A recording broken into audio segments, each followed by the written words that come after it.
Isang senior citizen ang hindi nakaligtas matapos maabo ang kanyang bahay sa Zone 1 Santa Cruz, Barangay Patitiinan, Sangay, Camarines Sur noong Huwebes, Mayo 1.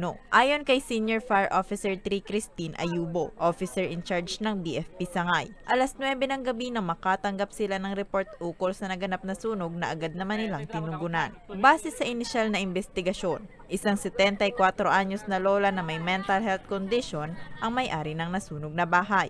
Pinaniniwalaang ang naiwang niluluto ng biktima ang pinagmulan ng sunog. Nag-start daw po yung sunog 7:20 ng gabi. Na-report po sa amin na 8:56 ng gabi. Tapos, immediately naman po, napuntahan ng aming responding team. Kaya lang po, Patitiinan po is far from pundasyon. So, nakadating po yung ang aming responding team ng 9:20 po.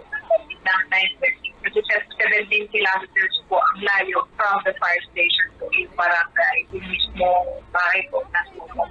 Umabot naman sa unang alarma ang sunog at tinatayang nasa 430,000 ang kabuoang pinsala. Gawa lamang sa light materials ang bahay kaya mabilis na kumalat ang apoy. Wala ring supply ng kuryente ang bahay at walang mga appliances.